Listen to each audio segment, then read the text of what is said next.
Eu nasci para te adorar, te adorar, te adorar. Olá, graça e paz, tudo bom? Hoje vamos estar iniciando a aula 5 de Tiago, do livro de Tiagos, e vamos estar orando agora para que essa aula seja totalmente do Espírito Santo de Deus, né? Então vamos lá.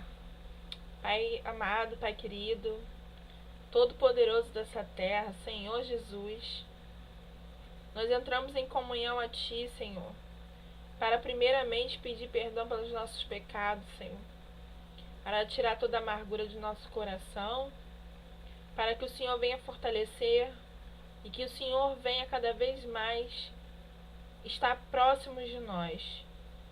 Senhor, neste momento tão difícil que está esse mundo, Senhor, nada é tão bom quanto ouvir a Tua palavra, como é estudar a Tua palavra, sentir a Tua presença perto de nós. Senhor, neste momento eu venho te pedir para que o Senhor tome direção desta aula, Senhor. Que o Senhor tome direção deste mini culto, que seja representado somente para Ti, Senhor. Para nós nos consertarmos, para nós nos fazer presente a Ti, Senhor. Pois nós queremos estar perto da Tua presença.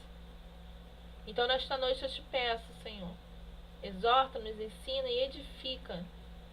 Nos faz, Senhor, obreiros na Tua casa, mas obreiros perfeitos da Tua casa, Senhor. Assim nós te agradecemos e te louvamos em nome de Jesus. Amém. Bom, hoje vamos estar dando livro de continuação do livro de Tiago e vamos estar falando sobre pecados de omissão e de opressão. Alguns pecados a gente já estudou como pecado da língua, que são pecados muito graves. Mas aqueles pecados que são de omissão, que são quando a gente esconde algum tipo de fundo de verdade, e de opressão, é quando você sofre um tipo de opressividade na vida, né? Em Tiago, capítulo 4, versos 17, diz assim: aquele, pois, que sabe fazer o bem e não faz o mal, comete pecado.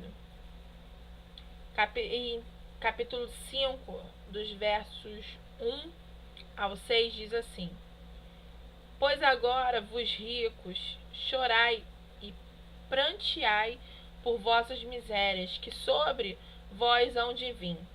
As vossas riquezas estão apodrecidas e os vossos vestidos estão comidos de traça. O vosso ouro e a vossa prata se enferrujaram, e a sua ferrugem dará testemunho contra vós, e comerá como fogo a vossa carne. Entesourastes para os últimos dias. Eis que o salário dos trabalhadores que ceifaram as vossas terras e que por vós foi diminuído clama, e os clamadores dos que ceifaram entraram nos ouvidos do Senhor dos Exércitos. Deliciosamente vivestes sobre a terra, os vossos deleitastes, cevastes os vossos corações como em um dia de matança. Condenaste a mataste o justo, ele não vos resistiu. Palavra profunda, né? Profética também. Vamos ver o que a nossa introdução de hoje diz. Nesta lição, estudaremos a contundente reprimenda da palavra de Deus à opressão dos ricos contra os pobres. A denúncia de Tiago é semelhante à do profeta do Antigo Testamento de Isaías, de Ezequiel, de Amós, de Miqueias e de Zacarias, contra os senhores que oprimiam os pobres.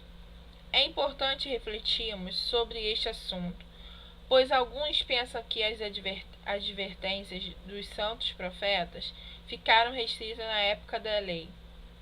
Entretanto, o mesmo tema é alvo de ensinamento do próprio Senhor Jesus. Lucas, capítulo 6, versos 24 e 25.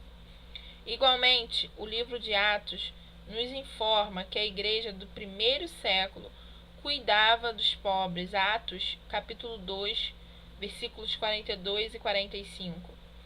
Isso significa que o tema abordado nesta lição é atual e urgente. O pecado de omissão. A realidade do pecado. Um dia o homem resolveu voluntariamente desobedecer a Deus. O pecado, então, tornou-se uma realidade fatal. A partir dessa atitude rebelde, todas as relações dos seres humanos entre si, com o Criador e com a criação, foram distorcidas. Romanos capítulo 1, versos 18 e 32. Assim, a humanidade e a criação sofrem e gemem como vítimas da vaidade humana. Não somos capazes de, por nós mesmos, vencermos o pecado. Contudo, em Jesus, toda essa grave realidade pode ser superada, pois o Pai enviou o seu Filho para que morresse por nós e assim resgatasse-nos da miséria do pecado. Romanos capítulo 8, 3 e Hebreus capítulo 10, do 1 ao 39. Ou seja, realidade do pecado. Adão, ele foi um homem que pecou, e através desse pecado vieram o consentimento da morte, o consentimento de o ser humano conheceu a maldade no seu coração, conheceu a desobediência, conheceu o conflito entre algo bom e o algo ruim. E quando a gente vai ver isso, a gente não tem nem muito discernir de palavras para poder introduzir o pecado. Porque o pecado, eu não vou mentir para vocês, irmãos, o pecado é bom, né? Porque o pecado tem que ser bom. Porque senão você não é atraído para ele. Mas quando você vê um homem totalmente puro, santo, sendo crucificado por pecado algum, mas para poder preservar a minha vida e a sua, é mais do que uma redenção. É um cumprimento da palavra de Deus. Já em Gênesis, Deus já falava que haveria um que nasceria da semente da mulher e que esse pisaria na cabeça da serpente. Então, a gente vê Jesus Cristo como nosso Salvador, nosso Redentor. E é o único que, sim, ele pode nos limpar de todo o pecado com seu sangue. Mas, claro, se haver uma verdadeira consciência de salvação, uma verdadeira consciência de perdão, uma verdadeira consciência de você querer, entendeu? Porque tem muitas pessoas que falam que querem render aos pés de Cristo, mas não conseguem sair daquele pecado. Às vezes é um pecado tão pequeno que você às vezes não percebe, mas é um pecado. Eu costumo dizer que eu peço perdão por tudo que eu faço, principalmente se eu tropecei numa pedra. Porque às vezes nós somos seres humanos e às vezes perdemos a consciência de certas coisas, de certas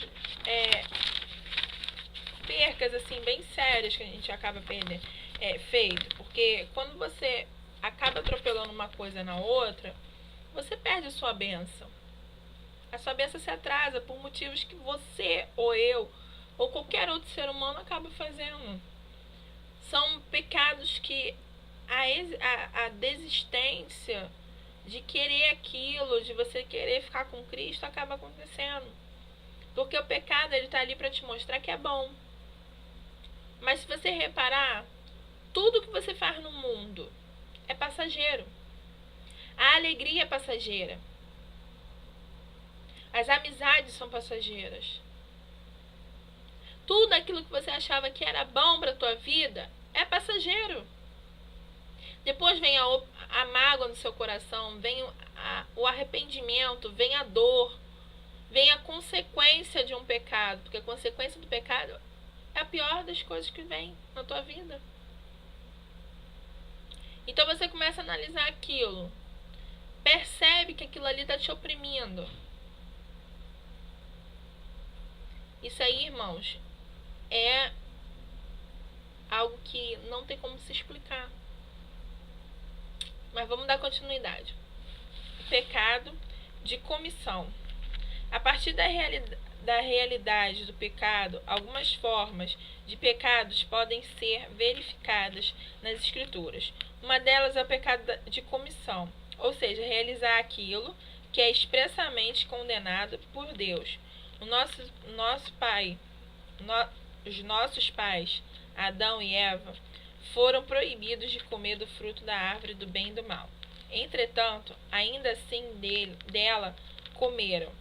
Realizar conscientemente o que Deus tinha antemão condenou é um atentado à sua santidade e justiça. Salmos 106, capítulo 106, verso 6. O pecado de omissão. Outra forma muito comum é o pecado de omissão. Essa forma de transgredir as leis divinas muitas vezes é ignorada entre o povo de Deus. Porém, as consequências do seu julgamento não serão menores diante do Altíssimo. Mateus capítulo 25, versos 31 a 46. Não é apenas deixando de obedecer à lei expressa de Deus que incorremos em pecado, mas de igual modo, quando omitimos-nos de fazer o bem, pecamos contra Deus e a sua justiça. Lucas capítulo 10, versículos 25 a 37 e João capítulo 15, versos 22 e 24. Eu acho engraçado o pecado da omissão, porque assim, tem pessoas que pedem a sua ajuda, ou a minha também. E eu tô dando um exemplo, tá? De repente uma pessoa vai me pedir ajuda e de repente eu vou inventar que eu tenho algo muito urgente para fazer. Isso é uma omissão. Você não tem nada para fazer. Você poderia muito bem, guarda, você pode até ter algo para fazer, mas não vai ser naquele momento. Se Deus quiser te usar ali para aquela pessoa, você vai omitir uma coisa que é tão séria. De repente Deus quer te usar para falar com aquela pessoa, Deus quer te usar para abençoar aquela pessoa, Deus quer te usar para fazer alguma coisa com aquela pessoa, e você simplesmente vai inventar que vai lavar louça. É algo muito sério a omissão, gente. É algo muito sério. É algo que devemos tomar cuidado, que devemos ver o que é. Devemos tomar cuidado, porque isso está introduzindo tudo que a gente fala. Tudo que nós vamos falando, tudo que nós vamos dizendo é obediência a Deus. Deus, ele é um pai. E ele conhece cada filho. Então, vamos adquirir bens à custa de exploração alheia. O pecado de adquirir bens à custa de exploração alheia. Isso já começa no capítulo 5 de Tiago, tá? Julgamento divino sobre os comerciantes ricos. Não é a primeira vez que Tiago menciona os ricos em sua epístola. Entretanto, aqui há uma particularidade. Enquanto nos outros textos o meio-irmão do Senhor faz advertências ou denúncias contra os ricos, o 5º capítulo apresenta o juízo divino contra eles.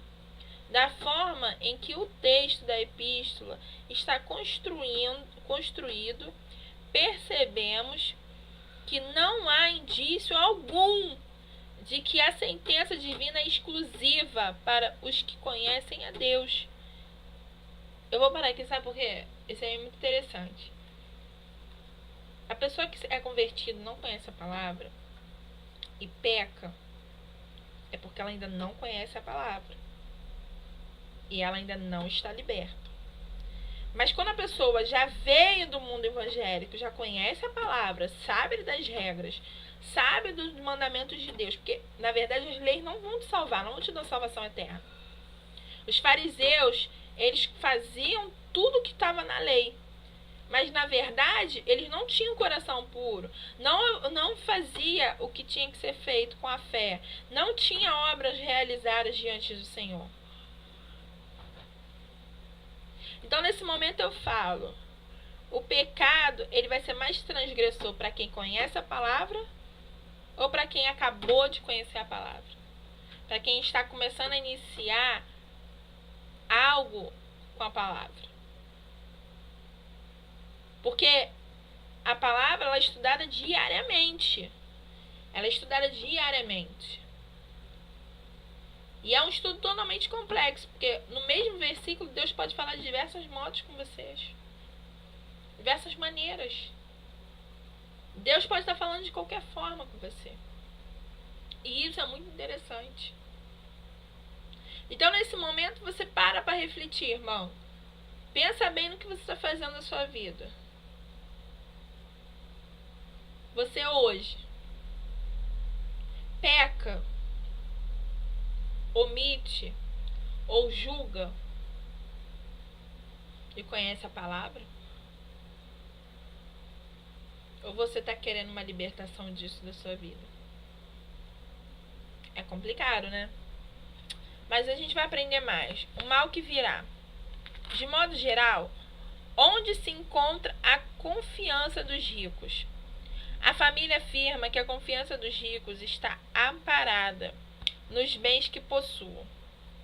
Provérbios capítulo 10, versos 15, 18, 11, 28, 11, tá? Os capítulos 10, 18 e 28, os versículos são 15, 11 e 11, tá? Não atendamos para a brevidade da vida e a transitoriedade dos bens materiais. Eles orgulham-se e confiam na quantidade dos bens que possuem. Jeremias capítulo 9, 23, 1 Timóteo capítulo 6, versos 9 e 17. Tiago diz que as riquezas dos ricos desonestos e arrogantes estão apodrecidas e as suas roupas comidas pela traça. Isto é, brevemente elas se mostrarão ineficazes para garantir-lhes o futuro. Os ricos opressores terão uma triste surpresa em suas vidas. Uma vez eu conversando com um irmão, e ele me deu um exemplo tão bonito de Jesus, quando Jesus chama um rico, e o rico, aliás, Jesus chama não, o rico chama Jesus e fala assim: Senhor, o que eu faço para te seguir? Ele fala assim: largue todos os seus bens, vende tudo que você tem e entrega aos pobres. Sabe o que esse homem fez? Simplesmente falou: ah, Senhor. Jesus tocou logo aonde? Na ferida, no coração. Ele sabia a intenção do coração desse homem. Por isso que ele tocou no dinheiro. Ele falou do dinheiro. Entrega tudo que você tem aos pobres. E nessa curiosidade, conversando com esse irmão, ele falou: irmã, a gente tem que ver, tem que vigiar o coração, porque é aonde pode entrar tanto o bem quanto a maldade. E a gente tem que saber lidar com isso. A gente não pode oprimir coisas em nosso coração se Deus sonda tudo que é nosso. Deus sabe de todas as coisas. Deus sonda a cada minuto de nossas vidas. E sabe a intenção do meu e do teu coração. Então, devemos vigiar, né? A corrupção das riquezas e o juízo divino. Jesus de Nazaré falou do mesmo assunto no Sermão da Montanha, ao advertir que não devemos ajuntar tesouro na terra, onde a traça e ferrugem tudo consomem, e onde os ladrões minam e roubam. Vejam o caso do Michael Jackson, tá? Assim que ele foi enterrado, já tinha um bonde de gente querendo pegar cada pedacinho do caixão dele, porque era feito de puro ouro, tá? Também houve uma história de que desenterraram um defunto rico para pegar todas as joias que havia dentro do colchão dele, tá? Também teve uma história que eu vi de um grande pregador que falava que a mãe do colega dele escondeu vários dinheiros, vários euros, que na época era bem antigo, até os reais eram antigos. Ela juntou muito dinheiro e botou dentro do colchão. E morreu em cima do colchão, onde havia todo aquele dinheiro. E não gastou nada. Então, assim, não juntem. Não tô dizendo que é pra vocês gastarem abundantemente, mas, assim, vigia, porque nem tudo que tá nessa terra, aliás, nem tudo não, nem nada nós vamos levar conosco dessa terra. Isso aqui vocês têm que ver que é uma peregrinação, é um deserto que a gente passa pra gente lá na frente ser aprovado na glória. Então, por favor, não fique com essa eu preciso de dinheiro, preciso. A gente precisa sim de dinheiro porque é uma necessidade. A gente precisa comprar comida, a gente precisa comprar uma roupa, a gente precisa fazer algo, uma obra, algo necessário que a gente deixa aqui é básico. Mas quando a gente vai para a glória, ou a gente, infelizmente, se não for o momento do arrebatamento, a gente estiver ainda aqui e a gente acabar morrendo nessa terra, nosso espírito ele vai embora, até a nossa carne fica. Nossa carne fica e ela vai ser apodrecida, vai voltar direto pro pó. Então, eu falo isso pra vocês.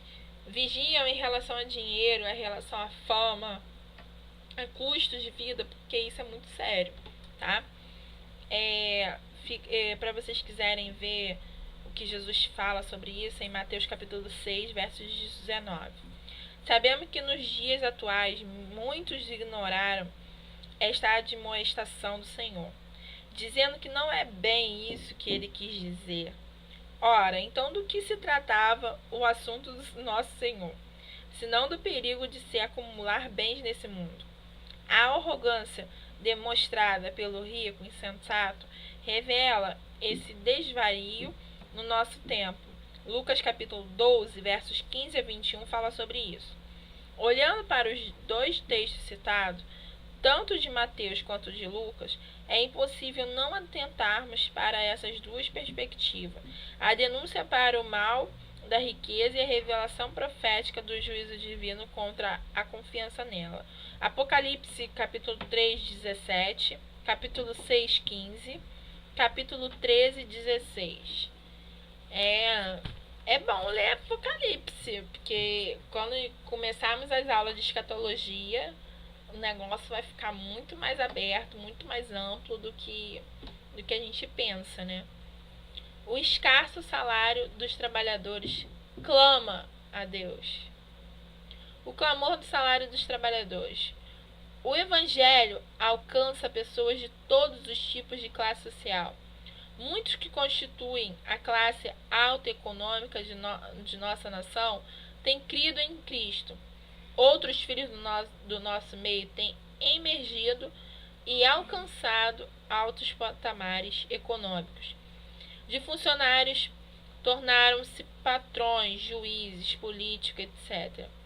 Por isso, é preciso advertir que a Bíblia tem conselhos divinos claros para a ética do homem cristão, que se tornou rico, ou do rico que se tornou cristão. Neste quarto versículo, com tons graves, o líder da igreja de Jerusalém levanta-se como um profeta veterotestamentário, bradando contra a injustiça social. Jeremias capítulo 22, versos 13 e Malaquias capítulo 3, versos 5.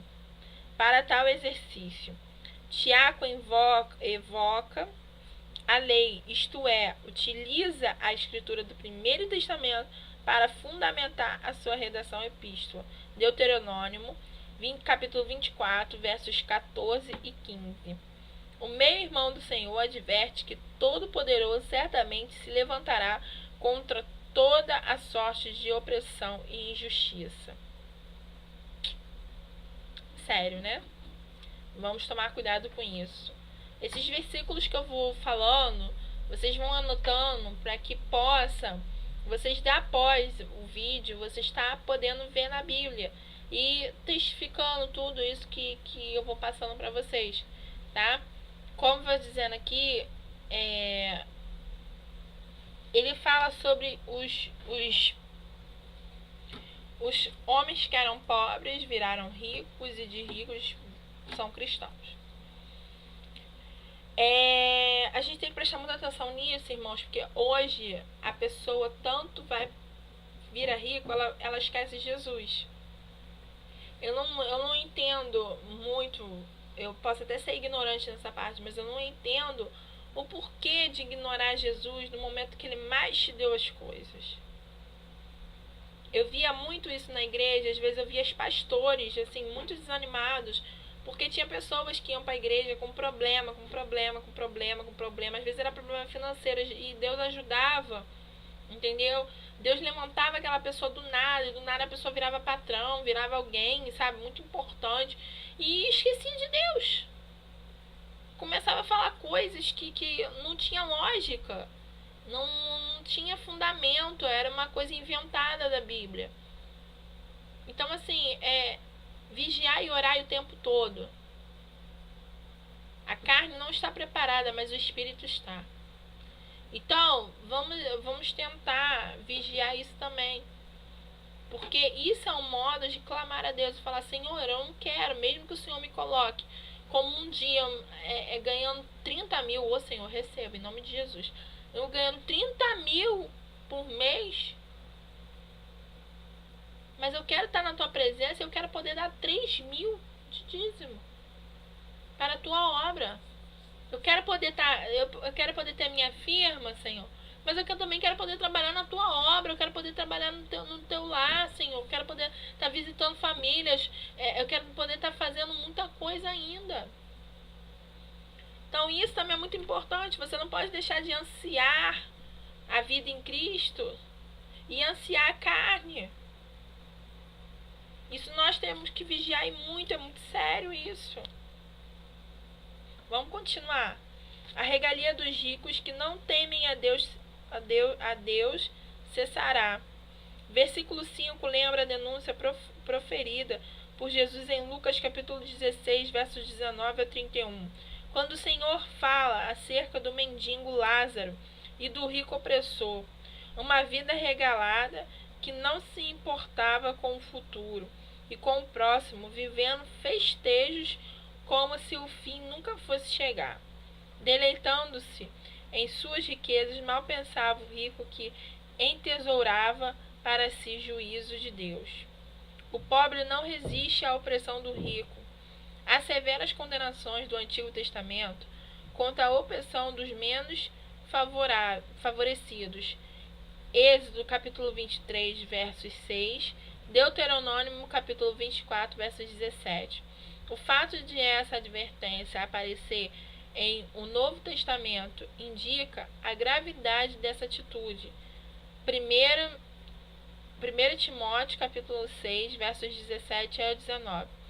Muitos podem se perguntar por que a Bíblia é tão dura contra os ricos injustos, uma vez que eles estão economicamente bem posicionados. O pobre ou o justo sucumbe à sua opressão, restando a eles apenas Deus para defendê-los. Assim mesmo que o pecado de opressão continue sendo consumado, entendemos biblicamente que o Senhor dos exércitos continua a ouvir o clamor dos pobres. Sabe o que eu lembrei agora? Eu lembrei de quando Moisés sai por 40 dias e quando ele retorna, que ele encontra aquela cena do primeiro carnaval do mundo, né? Que é aquela cena onde eles oferecem um boi totalmente de ouro, né? E ficam venerando aquele boi o tempo todo, até a chegada de Moisés, que na hora quebra as tábuas com a aliança de Deus, que eram os 10 mandamentos. E o mais engraçado que me chama muita atenção é que Israel sai do Egito totalmente rico, milionários, e em pouco tempo, por algo assim inexplicável, Israel fica meio pobre, né? Vamos dizer assim, vamos abrir umas aspas, ficar meio pobre. Porque uma metade aceitou de fazer o bezerro de ouro e outra metade, não vou aceitar isso, não é de Deus. Deus falou que não era para a gente adorar deuses nenhum. Não tem imagem de santo nenhum. Então, eu vou obedecer a ordem de Deus. E de repente, eles pegam tudo que é deles, daquela metade que quer o bezerro, pega tudo, toda a parte do ouro, dá a Arão, e Arão derrete, faz aquele bezerro. E assim, quando a gente vai ver, a gente vai começando a entender o porquê que Deus vai falando com isso. É por isso que eu falo, quando a gente começa a estudar a palavra, ela vem ensinando as mesmas coisas, basicamente, as mesmas coisas, do começo ao fim. É como se fosse uma lição de matemática, vai bater na sua cabeça o tempo todo, até você entender que aquilo ali é aquele assunto, aquele mais tem que ficar ali, aquele menos tem que ficar ali, aquela multiplicação tem que ser feita dessa maneira. Então é assim que a palavra de Deus diz. É assim que devemos obedecer a palavra de Deus. É desta maneira. Deus te tira da casa da servidão. Deus te tira da casa da opressão. Bem. Deus te tira da casa da opressão bem. Ele faz a tua vitória ali na saída. Ele decreta a tua vitória na saída. Mas em poucos momentos, aquela metade daquele povo resolve simplesmente acabar com a herança toda. É complicado. Vamos à conclusão do nosso estudo. As advertências de Tiago são relevantes e oportunas para os nossos dias. Quanto engano tem sido cometido por ensinamentos deturbados, em nome de uma suposta prosperidade. Tal teologia tem levado muitas pessoas a tornarem-se materialistas. Tiago nos exorta em demonstrarmos uma fé verdadeira, não apenas de palavra, mas principalmente em obras. Tiago capítulo 2, versos 14 e 26. De igual maneira, conforme a lição de hoje, o nosso desafio é vivermos em estilo de vida segundo o Evangelho, onde a simplicidade, a modéstia e o contentamento devem ser as suas marcas. Ou seja, nada de prosperidade. Deus não te prometeu nem ouro, nem prata, nem bronze. Ele simplesmente prometeu vida eterna. E vida eterna em abundância. Vida eterna em abundância em uma nova terra. Em uma nova Jerusalém. Então devemos dar graça por isso. Por um Deus que é tão zeloso, por um Deus que é tão maravilhoso, que até nisso Ele já preparou pra gente. Até nisso Ele faz a perfeição. É por isso que a gente fica como o povo de Israel ficou no deserto, peregrinando por enquanto nessa terra, para aprendermos a dar valor àquilo que é necessário a Deus, aquilo que é verdadeiramente bom para Deus. Deus só nos dá aquilo que nós necessitamos e não o que precisamos. Devemos ser aquilo que agrada a Deus e não aquilo que desagrada. Vamos orar. Senhor Deus e meu Pai, Pai querido, Pai amado, muito obrigado, Senhor, por essa lição de hoje, Deus. Por nos ter ensinado, Senhor, que a arrogância, a opressão, Senhor, e a omissão não são pecados pequenos, Senhor, mas sim pecados grandes, Senhor, que vêm do coração, que vêm de um sentimento, Senhor, sem explicar, Senhor. Senhor, nessa hora, nós pedimos por cada família, Senhor, por cada pessoa, Senhor, que se encontra agora neste momento. Senhor, vai de encontro a esses corações amargurados, oprimidos, homicidos, Senhor, nessa hora. Oh Deus, vai também aqueles corações que ainda encontram-se amargos, rancorosos, Senhor, infiéis à Tua palavra. Senhor, também vai buscar, Senhor, por favor, aquelas pessoas que conhecem a palavra, conhecem o Teu saber, Senhor. Já estudaram os Teus mandamentos, Deus. E que precisam de um renovo, Senhor. Nós sabemos, Senhor, que cada pecado há uma consequência. e vivemos com ela até o dia da tua chegada. Mas devemos, Senhor, nos consertar e pedir perdão, Senhor. Perdão pelos nossos pecados. Perdão por aquilo que nós não queríamos fazer, Senhor. Mas pelo fato de o olho, Senhor, o olho humano, o olho da carne, Senhor, falar mais alto. Mas neste momento, Senhor, pedimos, Senhor, do fundo do nosso coração, que o Senhor venha nos transbordar e renascer novamente. Ah, Senhor, desça com teu Espírito Santo e faça revivermos da vida, Senhor. Revivermos da vida, Senhor. Aquela vida, Senhor, que só o Espírito nos alimenta. Nós te agradecemos. Em nome de Jesus. Amém. Até a próxima, pessoal. Eu nasci para te adorar, te adorar.